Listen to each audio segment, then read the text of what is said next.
Assalamualaikum warahmatullahi wabarakatuh. Kami dari kelompok 2 akan mempresentasikan hasil diskusi kami tentang tahapan produksi sebuah program acara radio. Pertama, kami akan memperkenalkan nama kelompok kami. Yang pertama yaitu Al-Aini Mardia, kedua Feliani Arista, ketiga Yulinda Amelia, keempat Ilham Kurniawan, kelima Muhammad Rafi, dan keenam Ferry Fadilah. Baik, saya akan menjelaskan proses produksi siaran radio.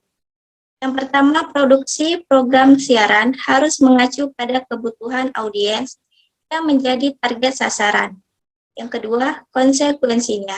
Radio harus memilih dan menentukan format siaran agar terdengar beda dari kompetitornya. Ketiga, terdengar beda, inilah yang biasa dikenal dengan istilah positioning. Yang kedua, tahapan-tahapan produksi dalam program radio terdiri atas praproduksi, produksi, dan pasca produksi. Yang pertama, praproduksi. A. Planning adalah perencanaan produksi paket acara siaran melalui diskusi kelompok, disusun oleh tim kreatif bersama pelaksanaan siaran lainnya. Hasilnya berupa proposal yang memuat nama acara, target, penempatan siaran, sumber materi kata dan musik, durasi, biaya produksi dan promosi, serta kru yang akan terlibat. B. Collecting adalah pencarian dan pengumpulan materi musik dan kata yang dibutuhkan, termasuk menghubungi calon narasumber.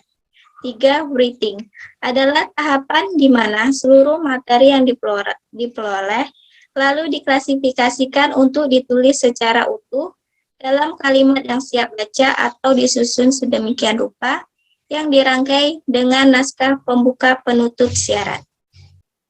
Ada 3 hal yang harus diperhatikan dalam penulisan naskah siaran, yaitu yang pertama, bahasa tutur, yakni bahasa percakapan, informal, atau kata-kata dan kalimat yang biasa digunakan dalam sehari-hari. Yang kedua, case, yaitu keep it simple and short, digunakan kalimat yang simpel dan mudah dimengerti. Yang ketiga, ELF, easy listening formula, susunan kalimat yang enak didengar dan enak dimengerti oleh pendengar pertama. Lanjutan tahapan-tahapan produksi radio yang pertama yaitu produksi. Vocal recording adalah tahapan perekam suara presenter yang membacakan naskah di ruang rekam. Sedangkan untuk program siaran interaktif tidak melakukan perekam terlebih dahulu karena siarannya secara langsung baik di studio maupun di lapangan. Yang pertama yaitu mixing, adalah penggabungan materi vokal presenter dengan berbagai jenis musik pendukung dan lagu oleh operator dengan perangkat teknologi. Yang kedua, on air, adalah penayangan acara sesuai jadwal yang telah direncanakan. Ada 2 metode saat on air, yaitu yang pertama siaran sendiri, yaitu penyiar melakukan segalanya dengan sendiri. Yang kedua, siaran berdua atau lebih, yaitu penyiar berpasangan baik dengan operator yang bekerja untuk mengoperasikan peralatan maupun dengan sesama penyiar. 3. Pasca produksi. Pasca produksi merupakan langkah terakhir di tahapan produksi yang berupa evaluasi program yang telah disiarkan. Evaluasi dipimpin oleh produser yang dihadiri oleh para kru produksi Mas Duki 2547. A. Peralatan produksi siaran. Studio merupakan tempat produksi informasi sekaligus menyiarkan, yakini mengubah ide atau gagasan menjadi bentuk pesan suara yang bermakna melalui sebuah proses yang mekanik memungkinkan suara itu dikirim melalui transmitter. Adapun peralatan yang digunakan dalam proses produksi siaran radio yaitu 1. Mixer adalah alat pengatur, pengelola, dan perekam suara. 2. Mikrofon merupakan alat untuk mengubah gelombang bunyi atau suara menjadi gelombang listrik, kemudian menyiarkan melalui speaker. 3. Headphone merupakan alat dengar yang berfungsi sebagai good bagi reporter untuk memperoleh pengarah. Headphone juga berguna untuk memonitoring kekuatan volume suara reporter. Selanjutnya proses penyiaran di luar studio. Outside broadcasting siaran dapat dilakukan di mana saja, di dalam studio atau di luar studio. Kendaraan siaran luar ini pada hakikatnya adalah kamar kendali dalam bentuk mini, dalam arti kata bahwa di dalamnya terdapat berbagai peralatan untuk memproduksi sebuah acara, sebagaimana biasanya itu terdapat di dalam kamar kendali di stasiun siaran OB-FAN. Baik, selanjutnya introduction.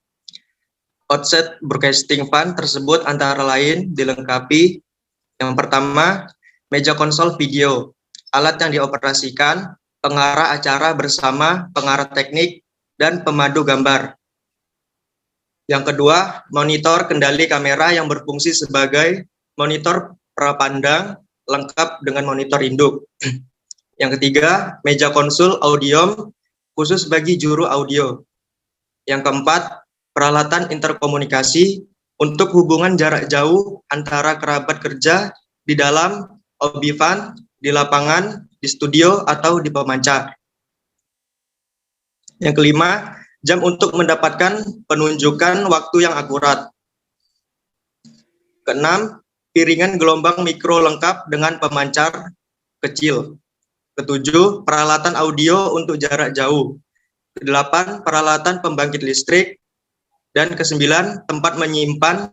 Baiklah, selanjutnya, dengan demikian, OB-FAN sangat mempunyai peranan penting dalam produksi outside broadcasting, karena antena parabola OB-FAN yang akan mentransmisikan audio dan visual ke satelit dan akan diolah sehingga siaran dapat diterima dengan baik oleh masyarakat.